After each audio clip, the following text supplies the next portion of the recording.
Hello and welcome, সবাইকে স্বাগতম জানাচ্ছি আমাদের নেক্সট জেন শোর এই অসাধারণ নতুন পর্বে। আজকে আমাদের একজন অতিথি আছেন, উনি আপনাদের সঙ্গে পরিচয় করিয়ে দিবেন একটি স্কুলের নাম, সেটি হচ্ছে স্বপ্নবাগিচা বিদ্যানিকেতন।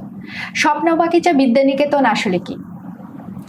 আসলে আমরা ওনার থেকে জানতে পেরেছি এবং আমি নিজেও সেই স্কুলে ভিজিট করে দেখেছি যে এটি একটি স্বপ্নের জায়গা, স্বপ্ন গড়ার একটি জায়গা, যেখানে অধিকার বঞ্চিত পথ শিশুদের নিয়ে উনি গড়ে তুলেছেন একটি অসাধারণ স্কুল।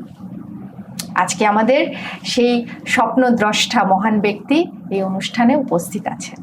চলুন তাহলে আজকে সেই মহান ব্যক্তির সাথে পরিচয় করিয়ে দিই। আমাদের সঙ্গে আছেন সেই স্বপ্নবাগিচা বিদ্যানিকেতনের স্বপ্নদ্রষ্টা, ওনার নাম জাহিদ। আজকে তিনি আমাদের নেক্সট জেন শো স্টুডিওতে আছেন, আর আপনারা দেখছেন দ্য নেক্সট জেন শো। আমি আছি বরাবরের মতন ডালিয়া। আশা করি আপনারা পুরোটা সময় আমাদের সঙ্গে থাকবেন। ভাইয়া কেমন আছেন? ভালো, ধন্যবাদ নিকজেনকে আমাকে ইনভাইট করার জন্য, আর এখানে ক্রু মেম্বারদেরকে যারা আসলে এই পুরো প্রোগ্রামটা সফল করছেন। আপনাকে অভিনন্দন।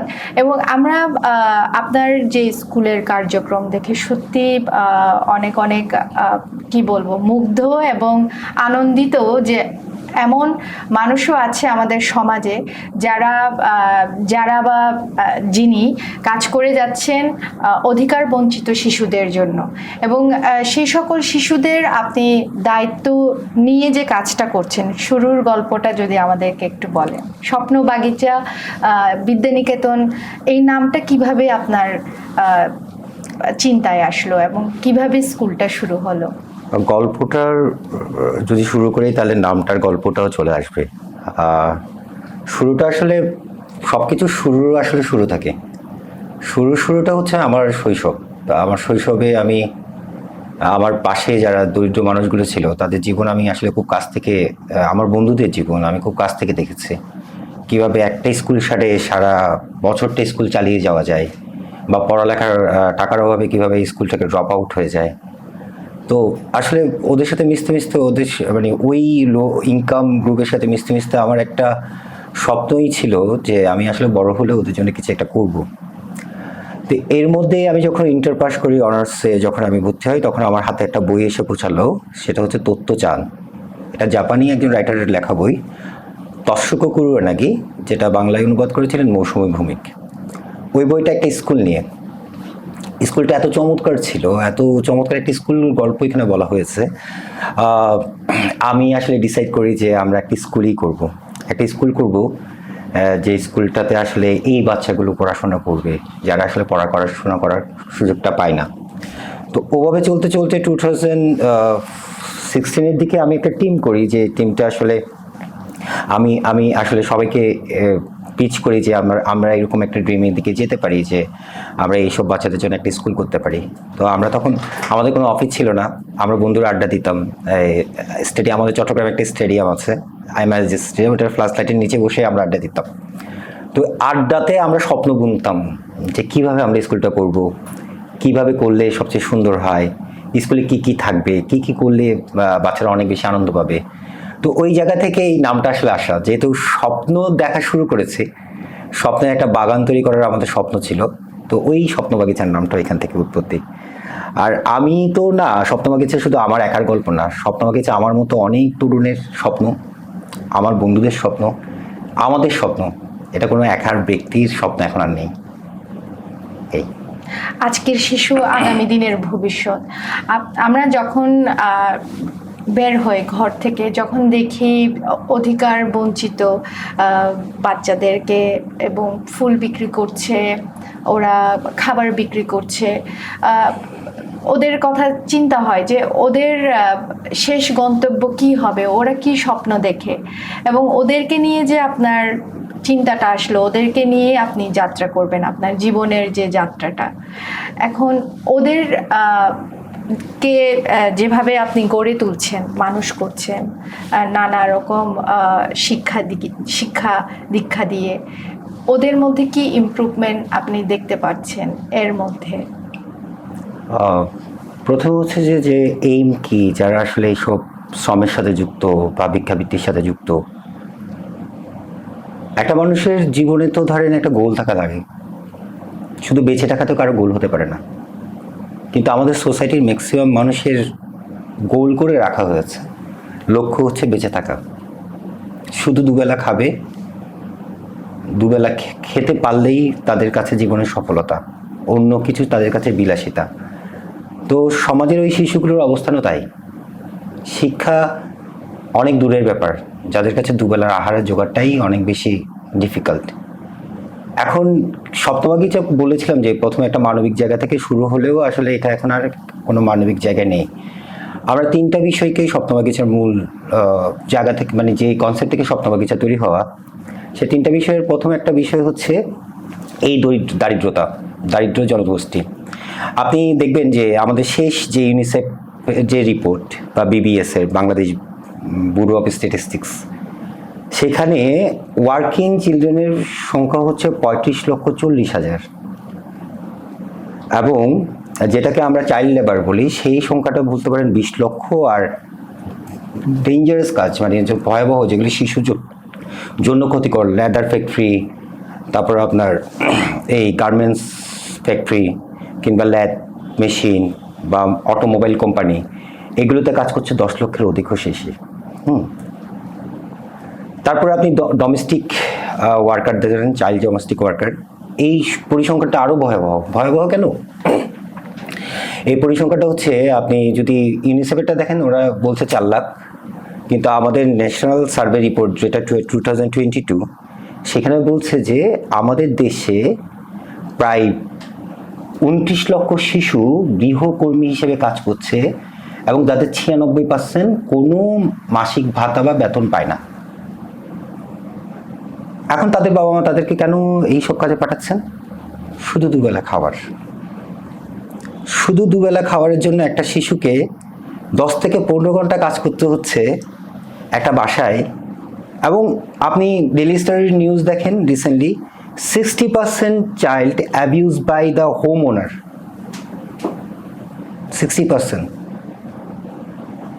মানে we are living this condition, আমরা এই কন্ডিশনে বেঁচে আছি। এখন বাবা মা বা এরা কেন আসলে বাচ্চাদেরকে এখানে পাঠাচ্ছে, এটাও তাদের বাস্তবতা। আপনি দেখেন বাংলাদেশের 9.35% মানুষ যাদের ইনকাম 5,800 টাকার নিচে, যেটাকে আমরা এক্সট্রিম পভার্টি বলছি, আর যেটাকে আমরা পভার্টি লাইন বলছি, যেটার ইনকাম হচ্ছে 12,200 সামথিং, সেখানে বাস করছে বাংলাদেশের 28% লোক। আজকে কি আপনি 15,000 টাকা ইনকাম করা বা 18,000 টাকা ইনকাম করা মানুষকে বড় লোক বলতে পারবেন বা মধ্যবিত্ত বলতে পারবেন না? কিন্তু আমাদের দেশে সেটা পরিগণিত হচ্ছে যে সে একটা এর পুয়ার স্ট্যাটাসের উপরে আছে। আদতে তা না। তাহলে এই যে বাবা মা, এই যে সন্তানগুলো, এদের যে জীবন, এই জীবনটাকে একটা আবরণ দিয়ে ঢেকে রাখা হয়েছে, যেখানে কোনো আলো এসে পৌঁছায় না, মানে ওইখানে কোনো আলো ঢুকবে না। তাই সেই জীবন থেকে ক্রাইম তৈরি হচ্ছে, সেই জীবন থেকে অনেক রকম সামাজিক নিউসেন্স আমরা ক্রিয়েট করছি। আমরা এটা আমরা রাস্তাঘাটে বলতে পারি যে এইগুলো নোংরা, ওইগুলো নিউসেন্স তৈরি করছে।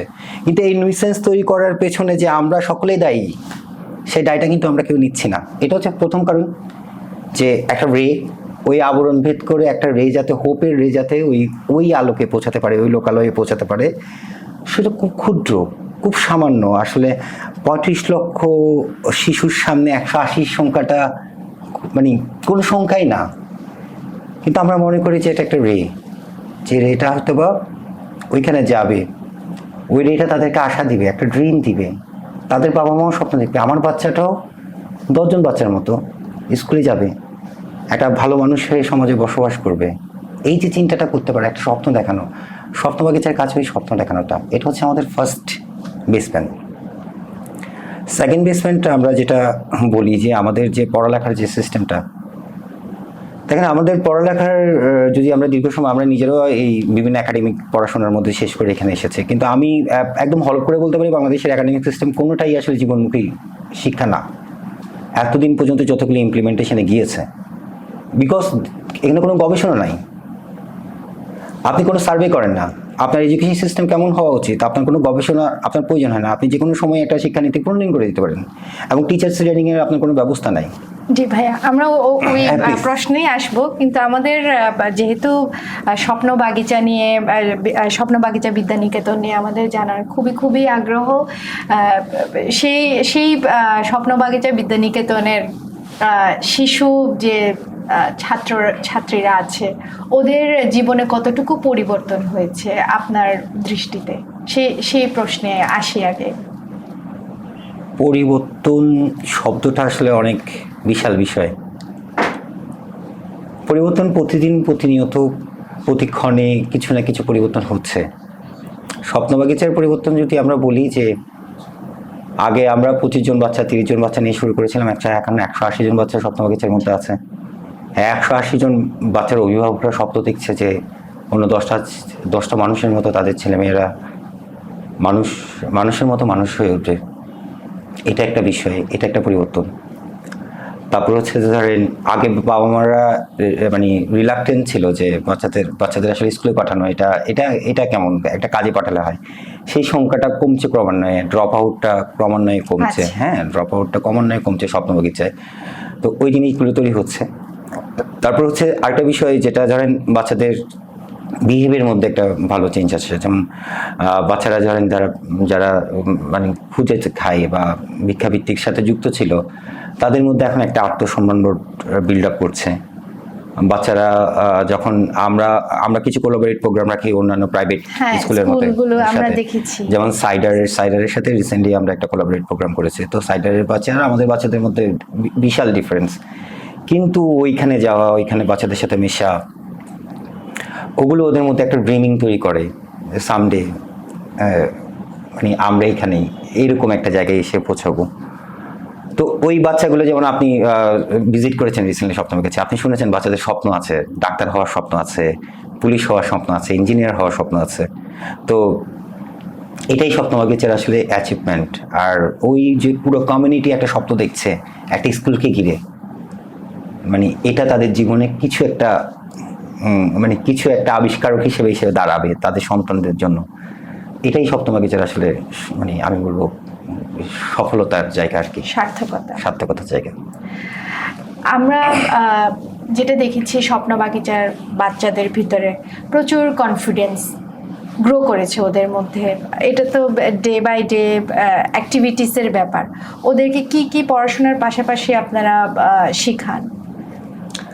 প্রথমে যেটা আমাদের যে মূল লক্ষ্য সেটা হচ্ছে যে বাচ্চাদের শুধুমাত্র একাডেমিক পড়াশোনার প্রেশার সেটার বাইরেও যে পড়াশোনাকে আনন্দময় করে তোলা। যার কারণে আমরা যে লার্নিং স্টাইলটা সেটা আমরা ফলো করি হচ্ছে একে বলা অ্যাক্টিভ লার্নিং স্টাইল।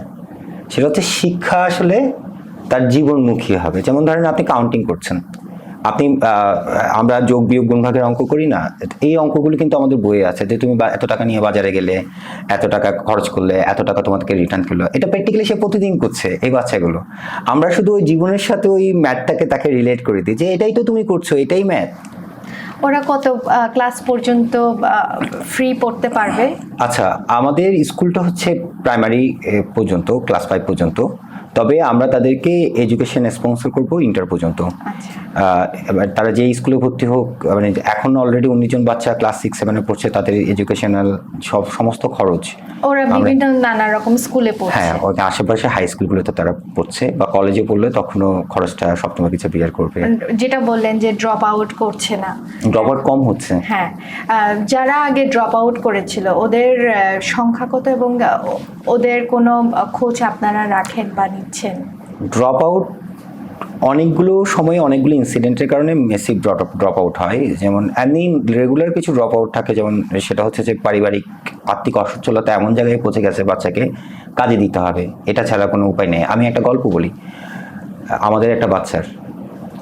আমাদের বাচ্চাটা মা বাবা কেউ নেই, ওর হচ্ছে একটা দাদির উপর ডিপেন্ডেন্ট। ওর স্টেশনে থাকে, চট্টগ্রামের একটা স্টেশনে থাকে। দাদি হচ্ছে রিসেন্টলি খুব অসুস্থ হয়ে যায়। তার যে মানে তিনি যে ভিক্ষাও করতে যান সেই ক্যাপাবিলিটি তার কাছে আর নেই।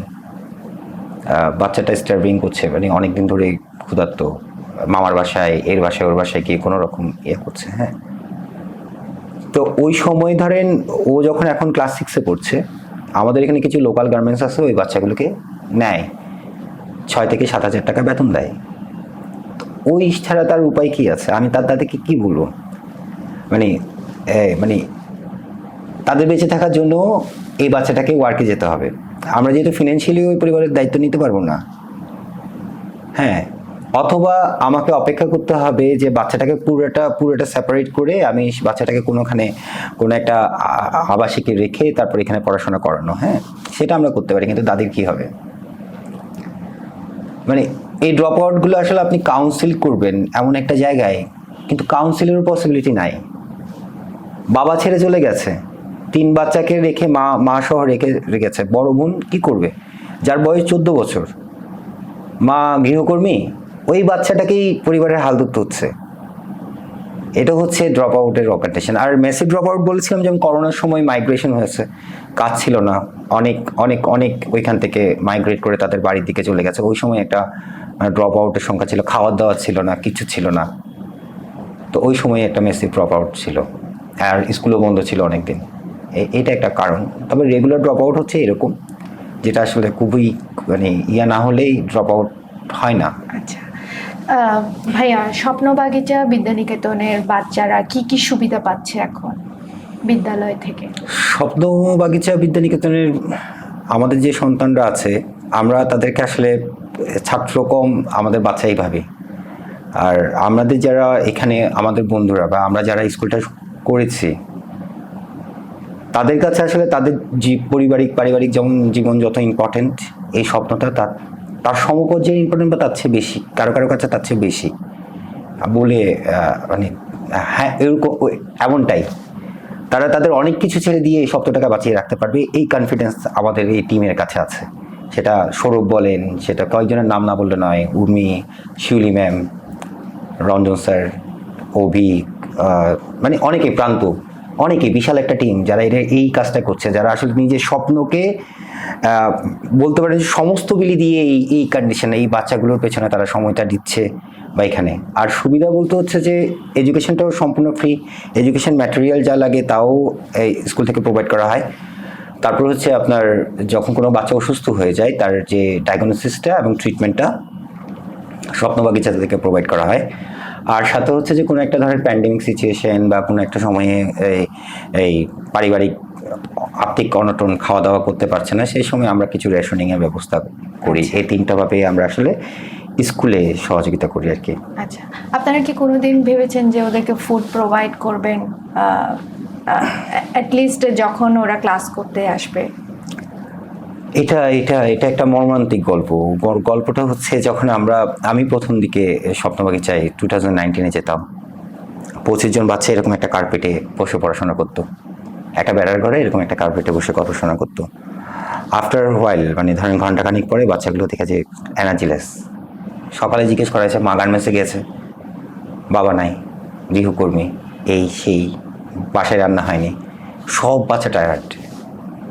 আমার গিল্টি ফিল হতো যে আমরা ওদের কাছে শিক্ষা নিয়ে আসি যার কাছে আছে 2 মুঠো ভাত নেই। তখন আমরা টিফিন আয়োজন করেছি, যে প্রতিদিন একটা করে টিফিন, নুডলস দেওয়া, বন দেওয়া, কলা দেওয়া, ডিম, একটা করে ডিম। পরে আমাদের এক আন্টি বলতে কাজ করতে গিয়ে পরিচয়, উনি বাচ্চাদের এই কন্ডিশন থেকে উনি বলে যে ফুডটা আমি দুপুরের খাবারটা কিন্তু আমি প্রোভাইড করব। উনি 2 বছর টানা প্রত্যেক বাচ্চার দুপুরের খাবার উনি প্রোভাইড করতেন। স্যাডলি হচ্ছে উনি করোনার সময় ওই মানুষটাকে আমরা হারিয়েছি, যার কারণে আসলে 180 জন বাচ্চার প্রতিদিন দুপুর খাওয়ার আয়োজন করতে গেলে আমাদের থেকে 1,80,000 টাকার মতো একটা বাজেট করতে হয়, যেটা আসলে এখন আমাদের কাছে নেই, যেটা খুব কষ্টের আর কি। হ্যাঁ, বাচ্চারা এখনও ক্ষুধার্ত থাকে। এখন আমরা মাঝে মাঝে ধরেন কেউ বার্থডে করতে চায়, কেউ কোনো একটা অনুষ্ঠানের জন্য বাচ্চাদেরকে খাওয়াতে চায়, ওরকম চেষ্টা করে ধরেন ভালো একটা খাবার যদি প্রোভাইড করা যায় ওভাবে করি আর কি। ওটা একটা অপ্রগতা আমাদের এখন আছে। ভাইয়া, স্বপ্ন বাগিচা বিদ্যানিকেতন কোথায় অবস্থিত এখন, এবং ভবিষ্যতে আপনাদের এটার ব্রাঞ্চেস এক্সটেনশন করার চিন্তা ভাবনা আছে কিনা? আচ্ছা, সপ্তমাগিচা বিদ্যানিকেতন এখন অবস্থিত হচ্ছে চট্টগ্রামের tiger pass railway colony. Tiger pass railway colony থেকে শুরু করে ওইটার প্রায় 2 কিলোমিটার রেডিয়াসের মধ্যে যে বাচ্চাগুলো এরকম তারা আসলে এখানে পড়াশোনা করছে। আর ভবিষ্যতে আমাদের প্ল্যানিং, যেটা কিছুক্ষণ আগে বললাম, যে আমাদের আবাসন, কিছু বাচ্চাকে রাখতে হলে আমাদের আবাসন দরকার। তো সপ্তমাগিচার নেক্সট প্ল্যান হচ্ছে যে একটা আবাসিক স্কুল, যেখানে বাচ্চাগুলো থাকবে, খাবে এবং সমস্ত দায়িত্ব আসলে সপ্তমাগিচা তাদের নিবে। একটা আবাসিক স্কুল সপ্তমাগিচার নেক্সট। আবাসিক স্কুল কিংবা যারা ধরেন যে অনেকে আবাসিকে থাকতে চাচ্ছে না, ওদের কি সুযোগ থাকবে এসে স্বপ্নবাগিচায় ক্লাস করার? অবশ্যই শিক্ষা পাঠ অবশ্যই থাকবে। আবাসিক স্কুলটা আসলে এটা আর টু বিগার ড্রিম বলতে হচ্ছে এটা আমাদের আসলে দুটো স্বপ্নের একসঙ্গে মার্চ হবে। সেটা হচ্ছে যে আমাদের একটা নেচার রিলেটেড স্কুল, যেটা এখন আধুনিক যুগে একটা মানে নেচার একটা স্কুল, যেখানে বিশাল বাচ্চারা থাকবে, তার পাশে চাষাবাদ চলবে, বাচ্চারা এগ্রিকালচারের সাথেও যুক্ত হবে এবং তার সাথে সাথে বিভিন্ন এক্সট্রা কারিকুলাম অ্যাক্টিভিটিগুলোর মধ্যে, যেমন ধরেন তারা চেনা, হ্যাঁ, এগুলোর জন্য একটা স্পেস লাগে। স্বপ্নবাগিচা আসলে সেই স্পেসের ব্যবস্থা করতে চাই, যেখানে আসলে বাচ্চারা একদম যেটা কি বলে নারিশমেন্টটা, হাইলি নারিশমেন্ট যেটা আমরা বলি, যে যেসব জিনিস বাচ্চাদের লাগে বড় হয়ে ওঠার জন্য, খেলার মাঠ, খোলা আকাশ, দুরন্ত শৈশব, গাছপালা, নেচারের সাথে রিলেটেড থাকা, আর কিছু কিছু কিছু সুন্দর বাবা মা, এটা সপ্তমাগিচা তাদেরকে দিতে চাই। আর আপনারা ডোনেশন কালেক্ট করেন কিভাবে আপনাদের মানে প্রতিদিন তো আপনাদের বিশাল একটা খরচ থাকে মনে হয়, বা প্রতি মাসে আপনাদের বিশাল একটা অঙ্কের খরচ আছে, সেগুলো কিভাবে ফান্ড কালেক্ট হয়? প্রথমত হচ্ছে যে প্রথম খরচটা হচ্ছে আমরা যারা বন্ধুরা ছিলাম তারাই আসলে করে, পরে হচ্ছে কাজ চলতে অনেকগুলো মানুষ আসলে আমাদের সাথে যুক্ত হয়। তো আমরা কিছু ক্লাব করি, প্যারেন্টিং ক্লাব বলি, যেটা হচ্ছে একাডেমিক প্যারেন্টস, যে একটা বাচ্চার পড়াশোনার খরচ, খাওয়া দাওয়ার খরচ সহ উনি নেবেন। ওটার জন্য একটা মান্থলি নির্ধারিত থাকে। হ্যালো প্যারেন্টস বা মেডিক ফ্রেন্ড, উইশ ফ্রেন্ড, এরকম বিভিন্ন ক্লাব আছে আমাদের। যে কেউ চাইলে সেই ক্লাবগুলোতে যুক্ত হয়ে বাচ্চাদের আসলে এই কাজে সম্পৃক্ত হতে পারেন আর কি, বা এই বাচ্চাদের সহযোগিতা করতে পারেন, স্পন্সর করতে পারেন। আমাদের নেক্সট জেন দর্শকরা যদি ইন্টারেস্ট ফিল করে, ডোনেট করতে চায়, কার সাথে কিভাবে যোগাযোগ করবে? আচ্ছা, আমাদের পেজ আছে সপ্তমাগিচা বিদ্যানিকেতন ফেসবুক পেজ, আর ওইখানে আমাদের ডিটেলস দেওয়া আছে। তাছাড়া আমাদের সাথে চাইলে আপনারা পার্সোনালি যোগাযোগ করতে পারেন। আমার নাম জাহিদ। আমি আমার মোবাইল নাম্বারটা বলছি, যদি কেউ নোট করতে চান, 01822115447। এভাবেই আমাদের সাথে যোগাযোগ করা যায় সরাসরি। আমরা আরও রিসেন্টলি একটা অ্যাক্টিভিটিস দেখেছি আপনাদের, বাচ্চাদেরকে আপনারা ঘুরতে নিয়ে যান পিকনিকে, যেমন ধরেন খাগড়াছড়ি, রাঙামাটি, বান্দরবান।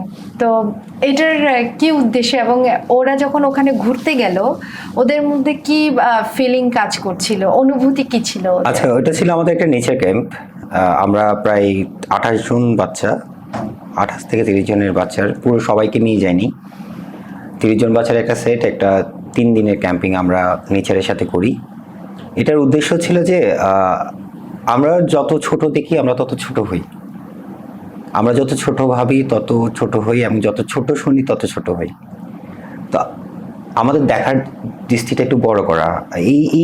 এই পৃথিবী কিন্তু আমাদের একার না, এই পৃথিবীর সমস্ত প্রাণী, সমস্ত প্রকৃতির এই বিশাল বিশাল বিশাল বিশাল পৃথিবীটা সকলের জন্য, সকলের সাথে আমরাও একটা স্পিসিস। এই জিনিসটা একটা মানুষ হতে হলে আমার মনে হয় যে একটা গুরুত্বপূর্ণ বিষয় শেখার আছে। তো ওই জিনিসটা আমরা আমাদের বাচ্চাদের মধ্যে দিতে চাই, যে এখানে বানররা কীভাবে বসবাস করছে, কিংবা একটা সাপ কীভাবে বসবাস করছে। তো নেচার ক্যাম্পে বাচ্চারা আসলে খুবই আনন্দ পেয়েছে।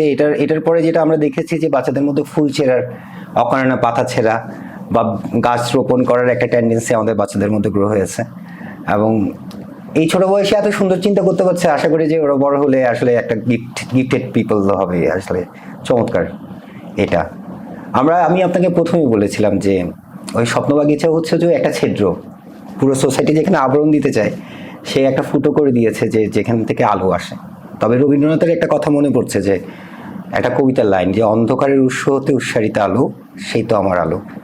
আজকের সোসাইটি যেখানে আমরা অন্ধকার দেখছি, যে জায়গাটাকে আমরা নেগলিজেন্সে দেখছি, সেই জায়গা থেকে যখন একটা আলো উঠে আসবে, সে আলোই হচ্ছে এই স্বপ্নবাগিচার চারা শিশুরা, স্বপ্ননগরের চারা শিশুরা, চারুলতার চারা শিশুরা, বিন্দু বিদ্যানিকেতনের চারা শিশুরা। ওইখান থেকে যে আলোটা উঠে আসবে, সে আলোটা একদিন আমাদের জীবন, সকলের জীবন বদলে দিবে। এটাই স্বপ্নবাগিচার আসলে এইম, বা আমাদের মতো স্কুলগুলোর এইম। আপনার কথার প্রেক্ষিতে একটা কথা আমার মনে পড়ছে, সেটা হচ্ছে ছোটবেলায় আমরা সব প্রায় শুনতাম যে তুমি যে শিক্ষাটা নিবে সেটা তোমার থেকে কেউ কেড়ে নিতে পারবে না। কেড়ে নেওয়া ওয়ার্ডটাই একটা, আমার এখন মনে হয় যে এটা একটা নেগেটিভ ওয়ার্ড। কেড়ে নেওয়া এই কথাটা কেন আসবে, বা এভাবে কেন শিক্ষা নেওয়ার জন্য আগ্রহী করে তুলবে একজন বাচ্চাকে? বরঞ্চ শিক্ষা তো শেয়ারিংয়ের জিনিস। এটা যে আমি শিখছি সেটা হচ্ছে যে আমি আরও 10 জন বা যতজনকে পারি আমি এটা হচ্ছে যে শেয়ার করব। আপনার কাজ খুবই দুর্দান্ত। সেই কাজ দেখে আমার এই কথাটা মনে পড়ে গেল যে আপনি যা শিখেছেন এখন দিচ্ছেন সমাজকে, দেশকে। দিচ্ছি না, আসলে আমি নিজে গড়ে উঠছি। আমার কাছে মনে হয় যে যে আপনি যেটা বললেন যে শিক্ষা কেন কেড়ে নেওয়া বা দিয়ে দেওয়া এরকম একটা হয়, কারণ আমাদের দেশে শিক্ষাটা আসলে তো বেসিক কিছুর মধ্যে পড়ে না। শিক্ষা তো পূর্ণ। আপনি প্রাইভেটে যান, আপনি 30,000 টাকা 40,000 টাকা দিয়ে শিক্ষা নিতে পারবেন। আপনি প্রাইমারি স্কুলে গিয়ে 5 টাকা দিয়ে শিক্ষা নিতে পারবেন। তাহলে শিক্ষার কোয়ালিটি ভিন্ন। শিক্ষা যখন পূর্ণ, শিক্ষার কোয়ালিটি ভিন্ন। হ্যাঁ, এক এক জায়গায় এক কোয়ালিটি প্রোভাইড হচ্ছে যেখানে, কিন্তু সকল শিশুর সম অধিকার আমাদের সাংবিধানিক ব্যাপার। এটা আমাদের সংবিধান বলে, এই রাইটটা আমাদের সংবিধান দেয়, কিন্তু আমাদের প্র্যাকটিক্যাল জগৎ কিন্তু আমাদেরকে সেই রাইটটা দেয় না। আপনার কাছে টাকা আছে, you can take a better education. যার কাছে টাকা নেই, সে আসলে সেই এডুকেশনটা নিতে পারবে না। তাহলে তখনই আস্তে আস্তে কেড়ে নাও, দাও, আমি তোমাকে শিক্ষা দিব, 2,000 টাকা দাও আমাকে, তোমাকে শিক্ষা দিব, 3,000 টাকা দিলে you will get better, 4,000 you will get better. তাহলে এই জায়গাটায়, এই জায়গা থেকে আমাদের কিন্তু মুক্ত হতে হবে। এই একটা বেসিক জিনিস, এই একটা জিনিস যেটা মোতাহার হোসেন চৌধুরী বলছে যে জীব সত্তা থেকে মানুষ সত্তায় উত্তরণের পথ। তার মানে আপনি উইথাউট শিক্ষা আপনি মানুষ হিসেবেও গড়ে উঠতে পারলেন না। সেই জায়গাটাই আপনার এত এত এত লাক্সারি, এত বাইন্ডিংস, এত এত এত এত এত প্রবলেম ক্রিয়েট হয়ে আছে। তো আমাদের কাছে মনে হয় যে না, এইসব এগুলো বুঝতে হবে। নাহলে আমরা যে বাংলাদেশ আপনার সকলের স্বপ্ন, আমাদের মুক্তিযোদ্ধাদের স্বপ্ন, সকল বড় মানুষের স্বপ্ন ছিল এই বাংলাদেশ নিয়ে, সেই স্বপ্নটা কখনো মিট আপ করতে পারবো না যদি আমরা এই জায়গাটা, এবারে এটা হিউম্যানিটেরিয়ান ওয়ার্ক না এখন, আর এটা আমরা বলতে পারবো না যে এটা একটা মানবিক কাজ। এটা এখন এই সময়ে সবচেয়ে গুরুত্বপূর্ণ কাজ বলে আমরা মনে করি, বলেই এই কাজটা আমরা করছি, যে এটা আমাদেরকে করতে হবে। এটা ছাড়া আমরা বাংলাদেশের অন্য কোনো উপায় বা পাথেয় আছে বলে আমার কাছে ব্যক্তিগতভাবে আমার কাছে মনে হয় না। আমরা একেবারেই প্রোগ্রামের শেষে চলে আসছি, এবং শেষে একটা প্রশ্ন রাখতে চাই ভাই আপনার কাছে, যে স্বপ্ন বাগিচার বিদ্যানিকেতনের বাচ্চাদের যে স্বপ্ন, ওরা কি সেই স্বপ্নে পৌঁছতে পারবে, এবং পৌঁছতে পারার জন্য আপনার কি কি চ্যালেঞ্জেস ফেস করতে হবে বলে আপনি মনে করেন? প্রথমে হচ্ছে যে ধরেন, আমি বলেছি যে আমাদের একটা টিম আছে, এই টিমটা অসম্ভব সুন্দর একটা টিম এবং অসম্ভব শক্তিশালী। ওনারা যতদিন আছেন এবং এই টিম মেম্বাররা যত বাড়বে, এরকম মানুষ যত আমাদের সাথে থাকবে, যুক্ত হবে, আমাদের বন্ধুর সার্কেলটা আরও যত বড় হবে, এই স্বপ্নটা মেটিকেট করা আমাদের পক্ষে তত বেশি বাচ্চার কাছে পৌঁছানো আমাদের কাছে সহজ হবে। আর আমার ব্যক্তিগত কমিটমেন্টের জায়গা হচ্ছে, আমার কাছে যতক্ষণ শ্বাস আছে সেটা যেইভাবেই হোক সেটা আমি চালিয়ে যাব স্বপ্নবাগিচা। কারণ আমি পুরো সোসাইটি থেকে যে কমিটমেন্টটা পেয়েছি, যে কমিটমেন্টটা আমি নিজের সাথে করেছি, কোনো মানুষের সাথে না, যে কমিটমেন্টটা আমার নিজের সাথে, যে আমি আসলে এখানেই কাজ করতে চাই, এটাই আমার জায়গা, এটাই আমার নির্ধারিত জায়গা। সুতরাং এখান থেকে এসকেপ করার কোনো উপায় নেই, বা এটাই আমার ভালো লাগে, এটাই আমার জীবন, এইভাবেই আমরা দেখি। আপনাকে আমাদের এই অনুষ্ঠানে আসার জন্য অনেক অনেক ধন্যবাদ জানাতে চাই, এবং আপনার কাজের জন্য সাধুবাদ জানাতে চাই। কারণ আপনি যে স্বপ্ন দেখছেন, আমরা প্রথমেই বলেছিলাম যে সকল শিশু আপনার এখন সন্তান, ওদের যে স্বপ্ন পূরণের জন্য আপনি কাজ করে যাচ্ছেন নিরলসভাবে আপনার আরও বন্ধু বান্ধবীদেরকে নিয়ে, এটা সত্যি সত্যি মহান কাজ। আমরা আপনাকে স্যালুট জানাই। ধন্যবাদ নেক্সটজেনকে, এবং এখানে আবার যারা এই কাজটা করছেন, আপনাদের প্রোগ্রামে আপনারা ডিফারেন্ট কাইন্ড অফ পিপলকে আসলে এখানে ইনভাইট করেন, তাদের ভাবনা চিন্তাগুলো আপনারা আসলে প্রোভাইড করেন মানুষের কাছে। It's different from the others. তো এটা আমাদের একটা ভালো লাগার জায়গা, বা এরকম একটা অল্টারনেট একটা প্ল্যাটফর্ম গড়ে উঠছে যেখানে মানুষ কথা বলছে তাদের নিজে নিজে। So good, so nice. ধন্যবাদ সবাইকে। সবসময় বরাবরের মতন বলে আসছি যে স্বপ্ন দেখতে কখনো ভয় পেতে নেই। আজকে এমন একজন মানুষ আমাদের অতিথি হয়ে আছেন, যিনি নিজের স্বপ্ন হচ্ছে অন্যের স্বপ্নগুলিকে গড়ে তোলার, সেটি বাস্তবায়ন করার। আজকে আমার ব্যক্তিগতভাবে অনেক ভালো লেগেছে ওনার সাথে কথা বলে, এবং নিজেও আমি দায়িত্ববোধ অনুভব করছি আমাদের দেশের সেই সকল অধিকার বঞ্চিত শিশুদের জন্য, যারা ওদের স্বপ্ন দেখার তো দূরে থাক, দুবেলা খেতেও ওদের অনেক অনেক কষ্ট করতে হয়। আর আমাদের আজকের যিনি অতিথি আছেন, তিনি সে সকল যে সমস্যাগুলো আছে ওনার যে স্কুলের ওনার সন্তানদের যে সকল সমস্যাগুলো দেখেছেন এবং সেগুলো সমাধান করছেন এবং করে যাচ্ছেন, সেই সাথে মানুষের মতন মানুষ করছেন। আজকে আমাদের অনুষ্ঠান যারা দেখছেন সবাইকে ধন্যবাদ জানাতে চাই, এবং আগামী পর্ব দেখার জন্য আমন্ত্রণ জানিয়ে আজকে এখানেই শেষ করছি। সবাই ভালো থাকবেন এবং নেক্সট জেনের সঙ্গে থাকবেন। ধন্যবাদ।